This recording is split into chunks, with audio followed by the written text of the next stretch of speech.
puji dan syukur kita kepada Allah Subhanahu wa taala. Alhamdulillah malam ini di hari Jumat, hari yang insyaallah penuh dengan keberkahan, diturun suasana cuaca yang sangat cerah habis hujan. Mudah-mudahan itu juga merupakan suatu keberkahan yang Allah turunkan kepada kita semua. Amin. Alhamdulillah, syukur juga malam ini insyaallah kita memulai pengajian kita. Konsentrasi kita adalah tafsir Quran surah Al-Hadid surah ke-57. Insyaallah kita berdoa kepada Allah, mudah-mudahan dari awal sampai akhir nanti tidak ada yang absen, sehingga dari awal sampai akhir kita memahami surah itu. Nanti setelah surat Al-Hadid selesai, baru kita ke surat Al-Mulk, baru ke surat Al-Waqi'ah dan surat-surat yang lainnya. Salawat bagi salam marilah selalu senantiasa kita bersalawat kepada junjungan kita Nabi besar Nabi Muhammad sallallahu alaihi wasallam. Bapak-bapak sekalian, malam ini biasanya orang kalau mendengar kata-kata tafsir, sudah pusing lagi. Ya. Mentafsirkan dengan menterjemahkan itu berbeda. Ya. Coba Ustaz Mustaqim awali dengan surah Ali Imran ayat 6 atau ayat 7. Wallazi anzala 'alaikal kitaba minhu ayatun muhkamat. Ya kan? Allah itu menurunkan ayat-ayat Al-Qur'an itu ada yang muhkamat, kemudian ada yang mutasabihah. Kalau Allah menurunkan ayat Al-Qur'an yang muhkamat, artinya ayat Al-Qur'an itu tidak perlu lagi diterjemah, ditafsir-tafsir, telah jelas. Contoh-contoh yang ayat-ayat yang berkaitan dengan hukum. Ada ayat Al-Qur'an itu yang bersifat mutasabihat. Ayat Al-Qur'an yang bersifat mutasabihat itu perlu bayar, perlu penjelasan, ya. Nah, dia perlu penjelasan. Contoh ayat tentang puasa. Ayyamam ma'dudat, berpuasalah kalian pada bilangan hari-hari yang ditentukan. Allah cuma memberitahukan bilangan hari-hari yang ditentukan. Kita puasa tidak tahu apa 28, apa 29, atau 30, atau mungkin dan sebagainya. Artinya perlu penjelasan melalui dalil-dalil yang lain dari hadis dan ijtihad para ulama. Ya. Nah, sebagai pengantar sebelum kita belajar, karena dalil ada dalil akli. Dalil akli itu sumbernya akal, ya kan? Sumbernya akal. Ketika Rasulullah mengutus Mu'az bin Jabal menjadi seorang gubernur di kota Yaman, ya, di zaman Rasulullah, Rasul mengangkat Mu'az bin Jabal jadi gubernur di kota Yaman. Mu'az, kalau seandainya kau angkat menjadi seorang gubernur, kemana kau mengambil hukum? Kata Rasulullah kepada Mu'az, bi kitabillah, kembali kepada Al-Quran. Andaikan tidak terdapat di dalam Al-Quran kau mengambil hukum, kemana kau harus mengambil hukum, Mu'az? Kembali kepada hadismu ya Rasul. Rasul bertanya lagi kepada Mu'az, andaikan di dalam Al-Quran tidak ada, di dalam hadis tidak ada, kemana kau mengambil hukum, Mu'az? Ijtihad biroi, ijtihad dengan akal. Ya, inilah sumber kita mengambil sebuah hukum. Jadi itu pengantar kita pada malam ini. Ya. Kembali kepada surah ke-57 ayat 1. Malam ini kita ayat pertama. Yang belum ada Al-Quran Pak, ambil Al-Quran. Kita pelan-pelan insya Allah. Tidak usah banyak-banyak. Satu ayat ini 3 kali pertemuan cukup. Insya Allah kita hafal. Kita mulai ya. A'udzu billahi minasy syaithanir rajim. Ya, ulangi 1 2 3. A'udzu billahi minasy syaithanir rajim. Cukup ayat yang pertama dan pertama sampai hafal dulu baru kita mulai. Kita baca. Sabbaha lillahi ma fis samawati wal ardh. Ya, 1 2 3. Sabbaha lillahi ma fis samawati wal ardh. Sampai 10 kali. Sabbaha lillahi ma fis samawati wal ardh. Sabbaha lillahi ma fis samawati wal ardh. Dan metode menghafal Quran itu kata Amal Syekh Al-Jabir, dilihat supaya ini terekam di dalam memori kita ayat ini. Sabbaha lillahi ma fis samawati wal ardh. Pelan. Sabbaha lillahi ma fis samawati wal ardh. Sekali lagi, lihat hurufnya pelan-pelan, lihat oleh mata, sampaikan ke hati bacanya. Sabbaha lillahi ma fis samawati wal ardh. Sabbaha lillahi ma fis samawati wal ardh. Sekali lagi. Sabbaha lillahi ma fis samawati wal ardh. Sabbaha lillahi ma fis samawati wal ardh. Sabbaha lillahi ma fis samawati wal ardh. Sabbaha lillahi ma fis samawati wal ardh. Lanjut.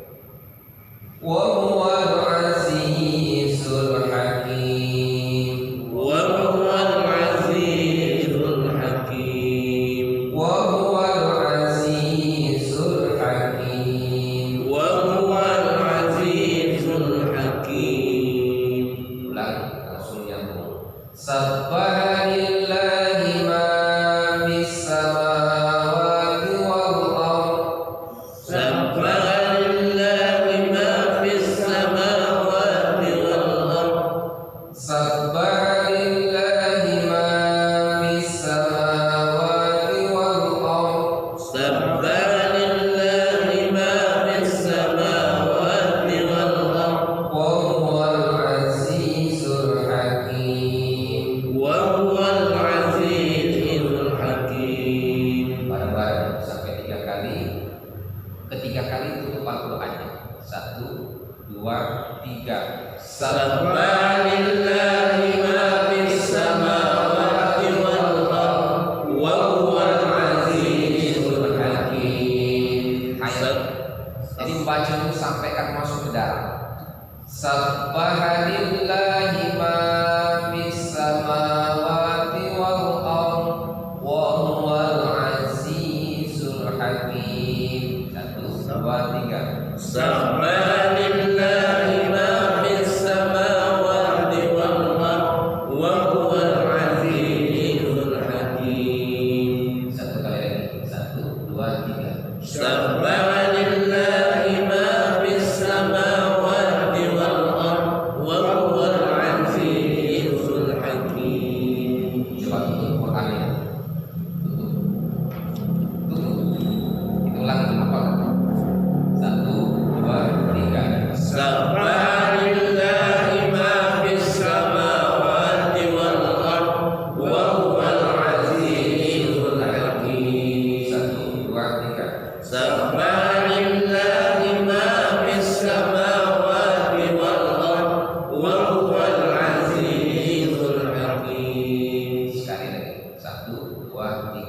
Sabbaha lillahi ma fis samawati wal ardh wa huwal azizul hakim. Mudah kan Pak Haji? Ya. Kan? Jadi satu hari satu ayat itu cukup. Ya. Satu hari satu ayat itu cukup. Ya. Betul tak? Baik. Sampean. Jangan lupa lagi. Bismillah. Bismillahirrahmanirrahim. Sabbaha lillahi ma fis samawati wal ardh wa huwal azizul hakim. Apa? Ya, tutup Pak. Al-Quran. Bismillahirrahmanirrahim. Sabbaha lillahi ma fis samawati wal ardh wa huwal azizul hakim. Baik. A'udzu billahi minasy syaithanir rajim. Bismillahirrahmanirrahim.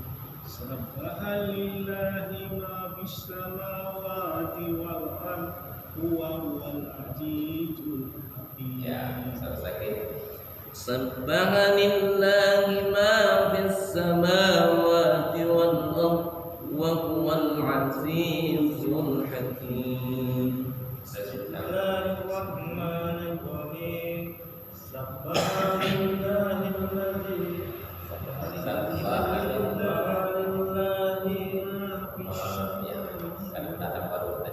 Sabbaha lillahi ma fis samawati wal ardh wa huwal azizul hakim. Bismillahirrahmanirrahim. Sabbaha lillahi ma fis samawati wal ardh wa huwal azizul hakim. Pak,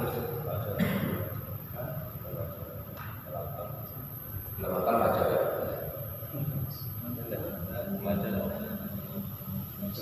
Ya. Bismillahirrahmanirrahim. Sabbaha lillahi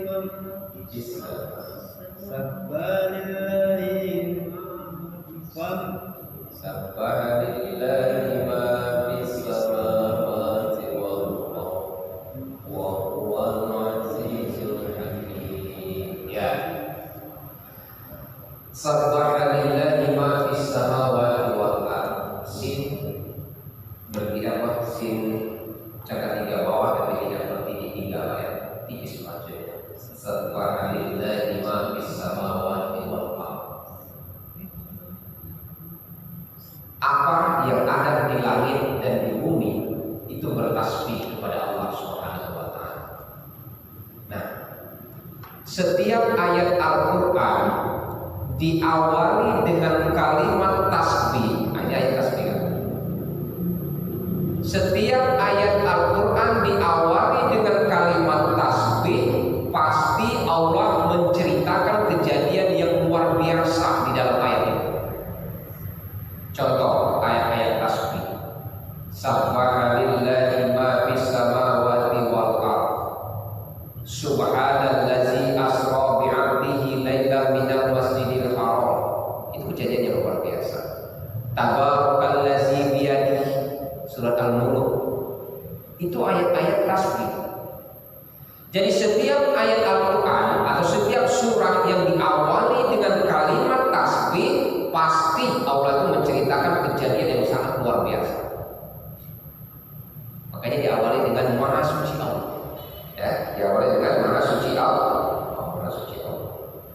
Nah, Al-Hadid ayat pertama kita membahas tentang pengertian tasbih dan zikir kepada Allah. Sabbaha lillahi ma fis samawati wal ardh. Apa yang ada di langit dan apa yang ada di bumi berapa? Bertasbih kepada Allah Subhanahu wa taala. Artinya makhluk yang ada di langit dengan makhluk yang ada di bumi yang Allah ciptakan, makhluk yang ada di alam ini beserta isinya, Pak. Semua makhluk yang Allah ciptakan di alam bumi ini semuanya bertasbih kepada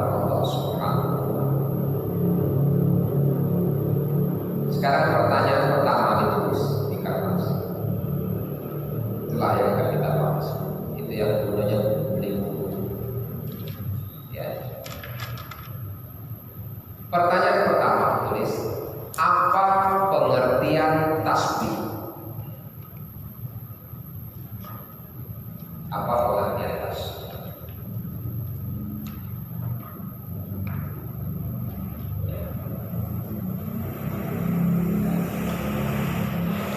Yang kedua, apa pengertian berzikir? Apa pengertian berzikir?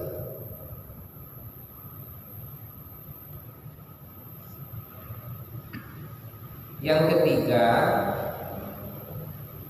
kenapa kita harus bertasbih? Kenapa kita harus bertasbih?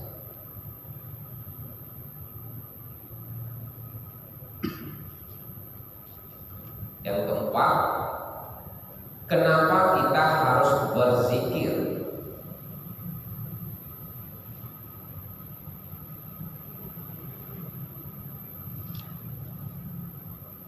Yang kelima, bagaimana kalau kita tidak bertasbih atau tidak berzikir kepada Allah?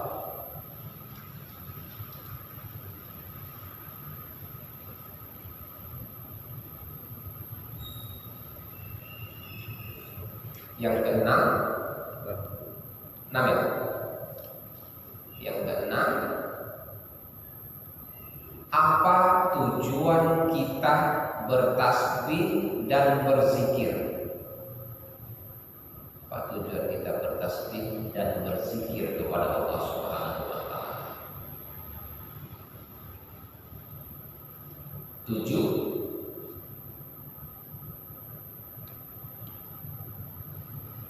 Apa saja makhluk yang di langit dan apa saja makhluk yang di bumi?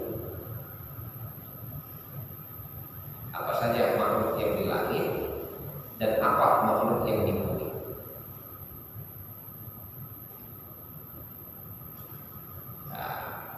Sekolah kita baik.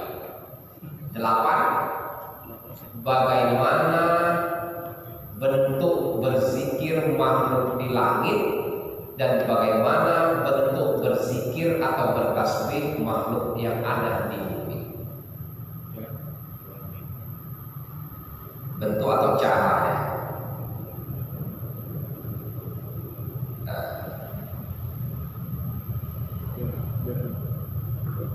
Nah, berapa kali pertemuan yang sudah lakukan tadi?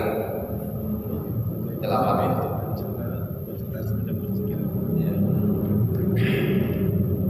Ya.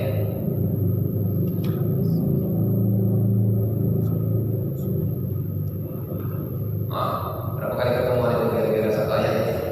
Setengah ayat ya. Nah, jadi sabbaha lillahi ma fis samawati wal ardh. Apa yang ada di langit dan di bumi itu bertasbih kepada Allah Subhanahu wa taala. Sekarang kita tanya lagi, Ustaz, apa pengertian tasbih? Menurut Ustaz tadi, memuji Allah. Pak Haji, pengertian tasbih.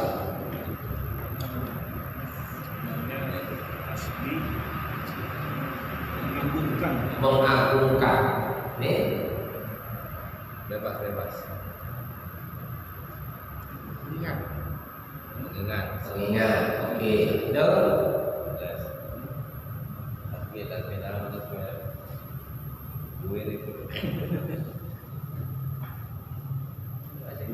jadi bertasbih itu asal kata sabbaha yusabbihu tasbihan. Ada tasbih, ya. Artinya mensucikan, mengesahkan, mengagungkan Allah, itu bertasbih. Bagaimana cara kita bertasbih kepada Allah? Dengan cara ucapan. Kalau tasbih apa? Subhanallah. Tahmid, alhamdulillah. Takbir, Allahu Akbar. Tahlil, la ilaha illallah. Itu cara bentuk kita bertasbih secara lisan atau zahir. Ya. Nah, tasbih dalam bahasa Arab berasal dari kata sabbaha yusabbihu tasbihan. Artinya mengesahkan, mensucikan, mengagungkan Allah Subhanahu wa taala. Kemudian kita kalau berzikir itu pegang ini Pak. Ini apa namanya? Tasbih kan? Betul tak? Pak Haji? Tasbih. Biji tasbih. Orang Buddha juga pegang ini. Ya, Orang itu juga bisa. Orang Islam pegang ini. Ya kan? Nah, ini kita bahas. Jadi tasbih yang kita karang sebanyak 100 ini Pak, ya 33 kali 3 tambah 1 lah 100 ini. Kalau kita buka kamus bahasa Indonesia, ini namanya alat yang berbentuk bulat dikarang supaya membimbing hati kita bertasbih kepada Allah, supaya tidak salah dan keliru. Ya kan? Boleh, tidak masalah, menjaga hati kita. Ada lagi orang pakai tangan. Ya kan, pakai tangan. Kenapa Ustaz pakai tangan, tidak pakai tasbih? Al-yauma natimu ala afwahihim wa tukallimuna aydihim wa tashhadu arjuluhum bima kanu yaksibun, dalam surat Yasin ayat 65. Karena pada hari kiamat nanti seluruh panca indera kita ini memberikan kesaksian bahwa kita beribadah kepada Allah, bahwa kita melakukan kemaksiatan kepada Allah. Semua panca indera kita di hari kiamat memberikan kesaksian. Makanya Ustaz pakai tangan Pak. Kalau pakai tasbih, kayak tasbihnya hilang nanti. Hilang tinggal di dunia, pas saat tinggal tak dibawa. Jadi dapat memberikan kesaksian. Boleh. Jadi semuanya boleh kita pakai. Jadi tasbih itu Pak, bedakan nanti kita pengen berzikir dengan bertasbih. Ya. Jadi kalau tasbih mensucikan, mengesahkan, mengagungkan Allah Subhanahu wa ta'ala, itu namanya bertasbih. Nah, bertasbih ini ada secara zahir atau lisan. Mengucapkan kalimat tasbih subhanallah, kalimat tahmid alhamdulillah, kalimat takbir Allahu akbar, kalimat tahlil la ilaha illallah, itu bentuk lisan. Kemudian berzikir. Apa itu Ustaz berzikir? Apa berzikir? Bedakan tasbih dengan berzikir. Berzikir. Mengingat. Pak. Jadi malam ini kita belajar membedakan. Habis sholat berzikir. Ada orang yang bilang habis sholat bertasbih. Nah, bedakan. Tasbih dengan berzikir itu berbeda. Ya kan? Tapi seringkali kita memaknainya sebuah perumpamaan yang sama. Kalau bertasbih tadi mengagungkan, mensucikan, mengesahkan Allah Subhanahu wa taala. Kenapa? Karena lahu mulkus samawati wal ardh. Allah itu adalah raja, pemilik kerajaan langit dan bumi. Tidak ada zat yang maha kaya, tidak ada zat yang segala maha kecuali Allah Subhanahu wa taala. Makanya kita bertasbih. Sabbaha lillahi ma fis samawati wal ardh. Apa yang ada di langit dan di bumi bertasbih kepada Allah. Artinya makhluk yang ada di langit dan makhluk yang ada di bumi itu bertasbih kepada Allah. Kenapa? Karena dia takut dan patuh dan taat kepada Allah Subhanahu wa taala, termasuk manusia. Tasbih. Kalau berzikir itu mengingat Allah. Nanti kita bahas dalam surah Ali Imran ayat 190 dan 191 tentang berzikir. Ya. Itu tasbih. Sekarang kita kembali kepada tasbih. Ayat ini sabbaha lillahi ma fis samawati wal ardh. Apa yang ada di langit dan di bumi bertasbih kepada Allah. Sekarang pertanyaan seperti ini. Makhluk apa yang ada di langit? Boleh diceritakan. Makhluk yang ada di langit itu malaikat, planet, ya kan? Matahari, bulan, bintang, itu makhluk-makhluk langit. Makhluk yang ada di bumi, manusia, hewan, tumbuh-tumbuhan, baik di darat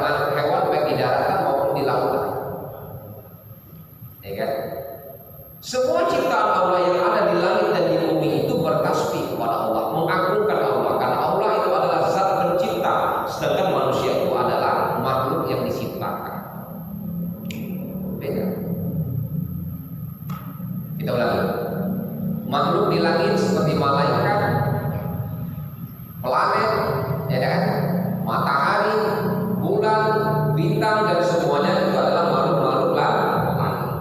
Sedangkan makhluk samawati wal ardh yang ada di bumi, manusia, tumbuh-tumbuhan, hewan baik di daratan maupun di lautan, semuanya itu adalah makhluk bumi. Nah, kalimat ini kata Allah, apa yang ada di langit dan di bumi itu bertasbih kepada Allah. Nah, pertanyaannya, bagaimana bentuk tasbihnya makhluk yang ada di langit? Malaikat, bagaimana bentuk tasbihnya? Malaikat bentuk tasbihnya kepada Allah, dia selalu patuh dan tidak pernah ingkar kepada Allah. Makanya ada malaikat yang diperintahkan untuk nyabut nyawa begini. Ada malaikat yang diperintahkan cuma untuk menurunkan wahyu, Jibril turunkan wahyu begini. Tidak pernah dia melakukan perbuatan selain daripada perintah Allah Subhanahu wa taala. Oke, umpamakan dulu perbedaan malaikat, jin atau setan dengan manusia. Malaikat punya roh, tidak punya jasad. Jin atau setan punya roh tapi tidak punya jasad. Manusia punya roh, punya jasad. Perbedaan malaikat dengan jin atau setan, dia punya roh tapi tidak punya jasad. Tapi malaikat makhluk yang diciptakan Allah, makhluk yang sangat patuh dan taat, tidak pernah ingkar. Sedangkan jin atau setan, ya, atau terkenal setan, iblis atau setan. Iblis itu Pak, sebelum Adam diciptakan, itu iblis dan Nah, ketika Adam diciptakan oleh Allah dalam Al-Baqarah ayat 30-31, diperintahkan Allah sujud malaikat dan makhluk yang lainnya illa iblis, kecuali iblis. Nah, ketika dia ingkar kepada Allah, ada potensi-potensi pengingkaran kepada Allah, baru dinamakan setan. Jadi awalnya iblis namanya. Setelah dia pengingkaran tidak mau sujud kepada Nabi Adam, baru namanya setan. Makanya ngalirlah setan itu sampai akhir sekarang. Kalau manusia mulai detik-detik pembangkangan, pasti kita panggil setan. Jadi setan itu setelah iblis tidak mau sujud kepada Nabi Adam, potensi itulah sehingga lahir namanya setan. Nah, setan punya roh, tidak punya jasad, tapi dia makhluk yang selalu ingkar, tidak pernah patuh dan taat. Nah, itu bedanya dengan malaikat.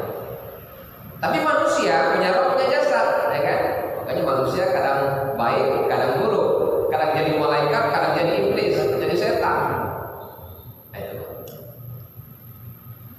Jadi bentuk bertasbihnya makhluk yang ada di langit, malaikat, bentuk tasbihnya dia selalu patuh dan taat. Itu bentuk tasbih. Matahari, bagaimana dia bertasbih kepada Allah? Dia selalu terbit dari timur, tenggelam ke barat. Itu bentuk tasbih. Kalau matahari tidak patuh dan taat kepada Allah, terbit dari barat, tenggelam ke timur, sudah habis kita. Atau kata matahari dia mengingkari kepada Allah, dah harinya tidak mau menerbitkan cahaya, tenggelam, gelap kita. Itu bentuk tasbih. Begitu juga malam, bulan dan bintang. Patuh dan taat bulan di waktu malam dan bintang memancarkan cahaya di waktu malam. Itu bentuk-bentuk makhluk yang ada di langit. Nah, sedangkan tasbihnya makhluk yang ada di bumi, manusia, tidak perlu dijelaskan. Tasbihnya tadi bisa dengan lisan, bisa dengan zat batin, ya.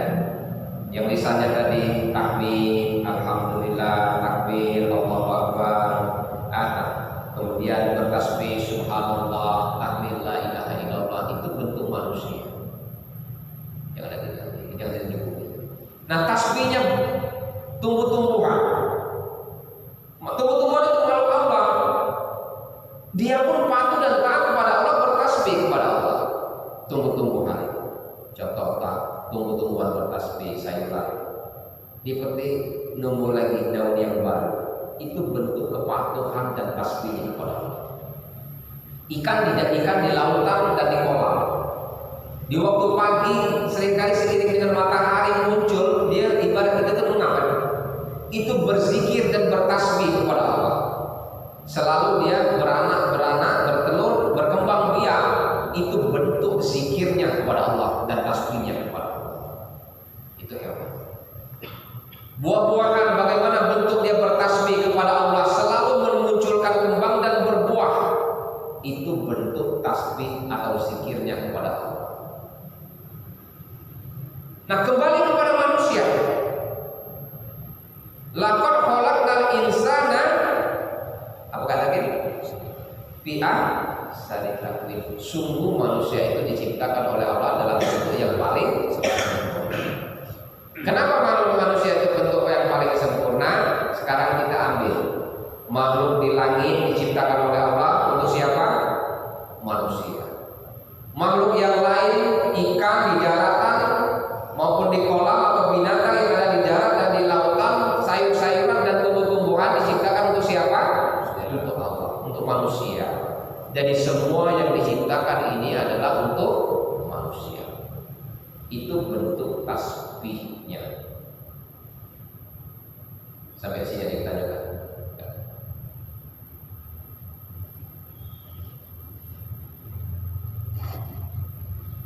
Lagi? Yang lagi pahami orang muda memang ini. Ya.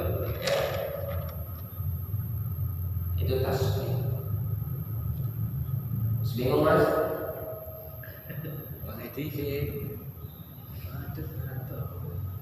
Sudah paham tentang zikir atau tentang tasbih? Kalau sudah paham, kita lanjutkan tentang berzikir ya, kepada Allah Subhanahu wa Ta'ala. Kalau berzikir itu mengingat Allah.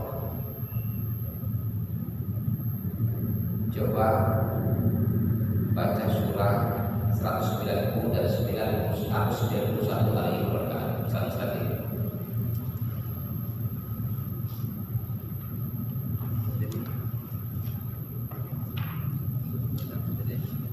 Quran surah Ali Imran ayat 190 dan 191. Bismillahirrahmanirrahim.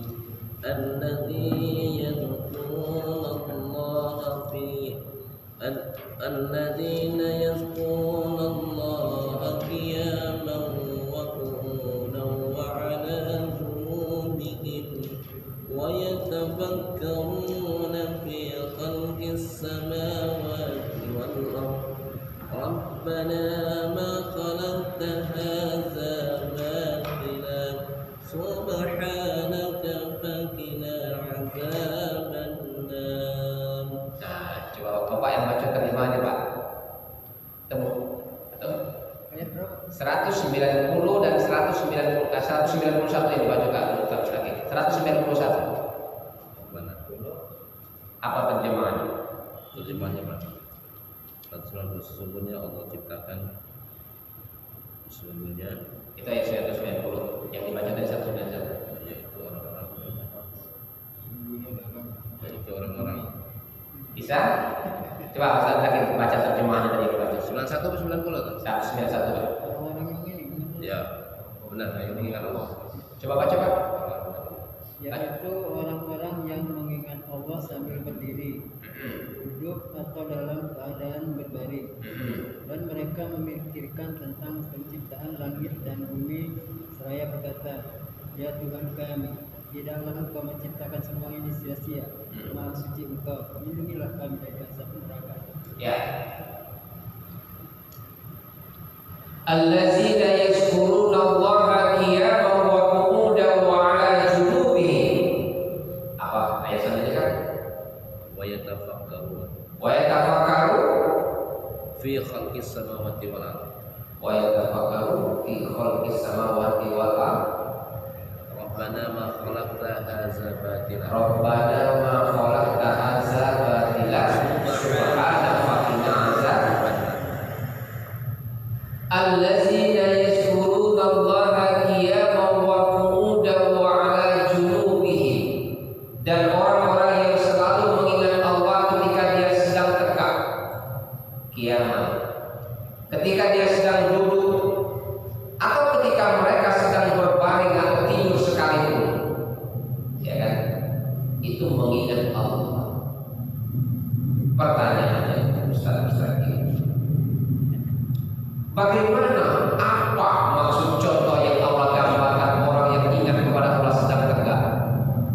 sedang duduk dan sedang berbaring.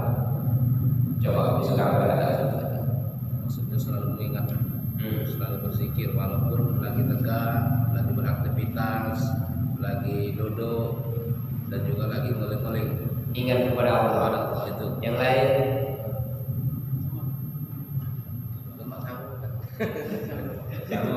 sama. Nah, ya kan? Gila, itu secara zahir lisannya ya. Dah. Allazina yashkuruna Allaha qiyaman wa qu'udan wa 'ala junubihim. Dan orang-orang yang selalu ingat kepada Allah ketika dia sedang tegak, ketika dia sedang duduk, atau ketika mereka sedang berbaring. Kalau digambarkan oleh Ustaz Mustaqim tadi, orang yang ingat kepada Allah itu gambarannya ketika sedang tegak dia ingat kepada Allah, duduk ingat kepada Allah, berbaring ingat kepada Allah, mungkin bentuknya berkasih tadi, ya kan? Lagi tegak subhanallah, alhamdulillah, Allah akbar, la ilaha illallah, dan lagi duduk juga seperti itu. Itu bentuk-bentuk zikir ingat kepada Allah dalam bentuk lisan. Dalam bentuk lisan. Yang dimaksud Allah orang yang ingat kepada Allah sedang tegak. Sedang tegak. Orang yang ingat kepada Allah sedang tegak itu pengertiannya seperti ini. Kalau dia orang pintar, berbagi ilmu, ya kan? Kalau dia orang yang alim, berbagi ilmunya kepada orang yang tahu. Kalau dia orang yang kaya, berbagi hartanya dengan cara zakat, infak dan sedekah. Kalau dia seorang pejabat, seorang pemimpin, gunakan kepemimpinan dan jabatannya agar bisa mengayomi rakyatnya supaya sejahtera. Ya kan? Nah, yang dimaksud Allah orang yang berzikir kepada Allah dengan ketika dia sedang tegak itu, Pak, maksudnya kalau dia kaya ingat yang di bawah. Kalau dia orang pintar ingat yang di bawah, yang orang-orang yang awam dan bodoh. Artinya bagi ilmu. Ya kan? Kalau dia jadi seorang pejabat, jadi seorang pemimpin dengan jabatan dan kepemimpinannya, dia mampu melindungi dan mengayomi rakyat. Itu kalau saya yang dimaksud Allah, orang yang ingat kepada Allah ketika sedang tegak itu pengertian. Kalau itu secara zahir, secara lisan, ya sedang tegak, subhanallah, alhamdulillah, Allahu akbar, la ilaha illallah, itu bentuk zikir lisan. Tetapi secara esensi yang Allah ajarkan dalam ayat ini, orang yang ingat kepada Allah ketika sedang tegak, maksudnya ketika dia kaya ingat kepada orang yang miskin, ketika dia jadi pejabat seorang pemimpin ingat kepada rakyatnya, ketika dia menjadi orang yang profesor ulama dia bantu ilmunya. Itu yang Allah maksud. Ya. Makanya ada istilah ilmu yang bermanfaat dimanfaatkan. Jadi itu yang Allah maksud. Baik. Nah, berzikir itu secara zahir dan batin. Zahirnya tadi lisan, batinnya tadi itu. Ada orang sholatnya 5 waktu, sebelum azan datang ke masjid, tasbihnya panjang Pak, ya kan? Kaya pejabat, subhanallah, alhamdulillah, Allah akbar, la ilaha illallah, tapi pelitnya ditanggung, ya kan? Zikir batinnya belum sampai. Jadi yang dimaksud Allah, orang yang ingat kepada Allah ketika dia sedang tegak itu adalah ketika dia sedang jaya, dia ingat kepada orang yang lemah. Ketika dia jadi seorang pemimpin, jadi raja, dia gunakan kepemimpinan dan kerajaan yang dia pegang, pejabatan yang dia pegang, bisa melindungi rakyatnya dengan program-program kesejahteraan rakyat dan sebagainya. Ketika dia Allah berikan kecerdasan intelektual, jadi profesor, jadi ulama, jadi kiai ilmu yang luas, dia ajarkan orang-orang yang awam. Itu maksudnya. Kemudian ketika sedang duduk pun dia ingat kepada Allah. Nah, apa yang bentuknya kata kita? Kalau tadi tegak, ingat kepada Allah. Maksudnya kalau dulu dia jadi pejabat tak pensiun, tapi dia tetap bersedekah kepada orang kaya, tidak pernah dia telah berinfak, berzakat dan sebagainya, tetap dilakukan. Ya. Ketika dulu dia kaya, sekarang dia sudah sedikit agak miskin, dia tetap menjadi orang yang dermawan, berinfak dan bersedekah. Ketika dia dulunya waktu tegak dia jadi seorang raja, seorang presiden, begitu dia pensiun, ketika dia sedang duduk, nah duduk itu maksud sudah duduk, sudah turun dari pensiun, tapi dia tetap dicintai rakyatnya, bukan dihina. Itu yang Allah maksud. Di zaman sekarang banyak yang Allah gambarkan ketika dia menjadi seorang pemimpin, seorang raja disanjung oleh rakyat kan, begitu dia pensiun sudah tidak lagi oleh rakyat. Nah ini yang Allah maksud ketika dia sedang duduk dia ingat kepada Allah. Artinya ketika dia sudah tidak jaya lagi, dia tetap menjadi orang yang dermawan, dia tetap menjadi orang yang tawadu. Ya, itu yang dimaksud dengan ketika sedang duduk. Kemudian ketika dia sedang berbaring sekalipun dia ingat kepada Allah. Apa ini maksudnya? Lagi sakit. Lah miskin masih dia cinta kepada Allah. Ya kan? Ketika dia sakit sekalipun dia masih ingat kepada Allah. Makanya seorang manusia yang sangat luar biasa itu tidak ada kecuali Rasulullah Sallallahu Alaihi Wasallam. Nabi Muhammad itu dia berkata itu seperti ini, andai kata umatku kenyang, akulah orang yang terakhir kali merasakan kenyang. Andai kata umatku lapar, kata Nabi, akulah orang yang pertama kali merasakan lapar. Itu beda dengan pemimpin sekarang. Nabi Muhammad kalau umatku kenyang, aku orang yang terakhir kali merasakan kenyang. Tapi kalau umatku lapar, akulah orang yang terakhir sekali merasakan lapar. Pertama kali. Ayat pertama kali merasakan lapar, luar biasa. Kalau kita balik, nah ini yang Allah maksud. Ketika sedang berbaring pun dia tetap ingat kepada Allah. Maksudnya kalau dulu kita sukses, kaya, jatuh menjadi orang miskin, tapi tidak merubah. Ya, contoh. Menggambarkan kisah Nabi Ayub alaihissalam. Nabi Ayub itu ya adalah seorang anak keturunan orang tua yang kaya. Ini kita ingin jelaskan. Tapi Nabi Ayub karena dia keturunan orang kaya, dia tetap beribadah kepada Allah. Semakin kaya, semakin patuh dan taat kepada Allah. Ya biasalah kalau ada orang kaya, wah rajin beribadah, iblis iri. Karena itu datanglah iblis setan menghadap Allah. Tuhan, hamba-Mu Ayub itu rajin beribadah kepadamu karena dia kaya Tuhan.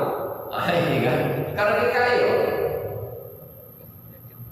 Aku yakin Ayub itu kalau dia menjadi orang yang miskin, dia tidak akan beribadah kepada Tuhan. Tidak, kata Allah. Ayub itu adalah makhluk yang sudah berpikir. Kata Allah tidak. Tadi aku ingin bukti, kata iblis. Kan? Udah, turunlah iblis ke dunia, mula-mula seluruh hewan ternak Nabi Ayub habis mati. Hasil pertanian habis. Istri Nabi Ayub lebih dari satu, yang lainnya ibarat kita ada yang pergi meninggalkan Nabi Ayub minta cerai dan sebagainya. Yang terakhir yang setia istri cuma Siti Rahmah. Tapi Nabi Ayub tetap beribadah.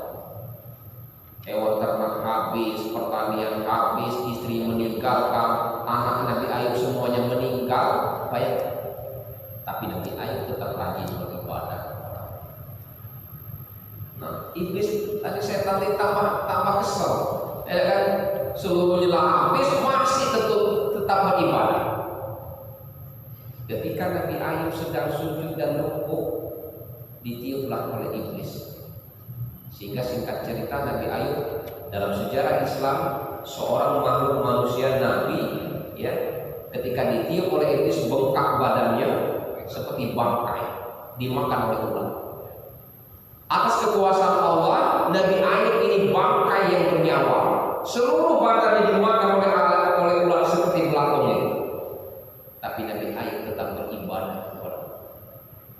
Sitinya ngomong istrinya, Ayub suamiku, kau seorang nabi. Bukankah seorang nabi doanya dikabulkan oleh Allah? Berdoalah kepada Allah supaya sakitmu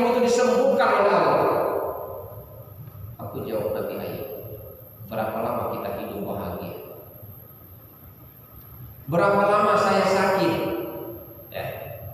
86 tahun Nabi Ayub itu menjadi orang yang kaya, ibarat itu menjadi orang yang sukses, menikmati semua hidup, baru diuji oleh Allah dengan penyakit, belum sebanding, tidak berdoa kepada Allah. Tetap sujud dan berzikir kepada Allah Nabi Ayub. Nah, seluruh daging Nabi Ayub tadi dibalik tadi habis, tinggal lisan dan hati. Nah, bayangkan kan, artinya seperti tengkorak kan, tinggal lisan dan hati. Ulat tinggal dua, satu ulat di lisan, satu ulat di hati. Tetap berzikir Nabi Ayub. Subhanallah, alhamdulillah, Allahu akbar, la ilaha illallah. Tetap berzikir. Istrinya ngomong lagi, Ayub suamiku, bagaimana kau harus berzikir dan bertasbih kepada Allah kalau ulat itu sudah makan lidahmu dan ulat itu sudah makan hatimu? Tinggal dua, tinggal hati dan lidah. Ulat tadi dua, satu di lidah, satu di hati. Barulah Ayub berdoa kepada Allah, ya Allah, andaikan ulat ini sudah makan lidahku, andaikan ulat ini sudah makan hatiku, bagaimana lagi aku harus mengingat dan berzikir kepada Allah. Kabulkan doa Nabi Ayub. Turunlah malaikat Jibril ke alam dunia ini, diperintahkan Nabi Ayub diajak mandi. Setelah mandi, ibarat bahasa kita minum air putih 1 gelas dari malaikat Jibril, utuh sehat kembali. Ulat tadi dua, satu di lidah, satu di hati. Begitu Nabi Ayub usai mandi dan minum yang di lidah, ulat tadi jatuh ke bawah, terbang jadi lemah. Yang dari hati jatuh ke bawah jadi lintah. Itu sejarah lemah dan lintah. Makanya kedua makhluk ini jadi obat dalam kehidupan manusia. Lintah itu minyaknya bisa menjadi obat bagi kehidupan manusia sepanjang lintah itu hidup di dalam air. Tapi kalau sudah pindah ke darat, jadi lintah darat, itu bahaya. Bahaya, bukan jadi obat lain. Nah, itulah kisah seorang nabi berzikir dan bertasbih kepada Allah. Jadi berzikir ada zahir, lisan, subhanallah, alhamdulillah, Allahu akbar, la ilaha illallah. Yang Allah maksud dalam surat Al-Imran ayat 191 ini, allazina yazkurunallaha qiyaman wa qu'udan wa 'ala junubihim. Orang yang selalu ingat kepada Allah ketika dia sedang tegak, itu maksudnya ketika dia sedang menjadi orang yang sukses dalam bentuk apapun, dia tetap menjadi pribadi yang dekat kepada Allah dan membantu sesama. Ketika dia sedang duduk sekalipun dia ingat kepada Allah, maksudnya ketika dia tidak menjadi orang yang sukses lagi, tidak perlu kayunya lagi, yang dulunya jadi pejabat sudah pensiun, dia tetap tawadu kepada Allah, semakin dekat kepada Allah dan membantu sesama. Ketika dia sedang berbaring, dia ingat kepada Allah. Artinya ketika dia sudah jatuh miskin sekalipun seperti Nabi Ayub, dia tetap berzikir dan bertasbih kepada Allah. Sampai sini ada yang sampaikan kan? Sudah 57 menit, 1 jam. Yang banyak Ya, 1 jam cukup. Baru kita sampai subhanallahi ma fis samawati wal ardh. Malam selanjutnya wa huwal azizul hakim. Ya kan? Sampai sini tidak ada pertanyaan. Kalau tidak ada pertanyaan, kita ulangi lagi ayat ini sampai apa? Tadi Pak, Ya. kan belum tafsir dengan terjemahan tadi. buat di terjemah. Jadi yang di sebelah Al-Quran ini terjemahan tadi kan bisa gitu. Ya. Tadi. Tafsir dengan terjemahan beda. Kalau terjemahan itu menerjemahkan bahasa Arab ke bahasa Indonesia, atau bahasa Arab ke bahasa Inggris, ke bahasa Jerman, sesuai dengan bahasa. Kalau tafsir itu tadi menerjemahkan atau mentafsirkan ayat-ayat yang bersifat muhkamat dan mutasyabihat, ya kan? Karena setiap ayat yang Allah turunkan itu Pak, ada kata kunci.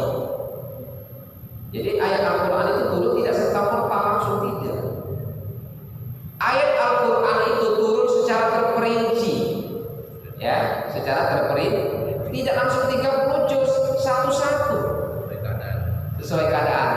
Makanya ini dikenal dengan asbabun nuzul, sebab-sebab turunnya ayat Al-Quran, ya kan? Kalau hadis namanya asbabul wurud, sebab-sebab turunnya hadis. Jadi perbedaan tafsir dengan terjemahan beda. Kalau terjemahan menerjemahkan, ya kan? Bisa jadi bahasa Jawa kita terjemahkan bahasa Indonesia kan? Melayu bahasa Jawanya. Apa Melayu? Belari. Bahasa kitanya budaya yang lemah lembut, ya kan? Kemudian itu tadi. Jadi tafsir itu Pak, setiap ayat Al-Quran yang diturunkan oleh Allah kepada tangan kita yang sama ini yang kita pegang, tidak langsung 30 juz, secara terperinci, mulai dari surat pertama apa? Pak Mustaqim? Al-Fatihah. Surat pertama kali turun Oh, ini Wahyu,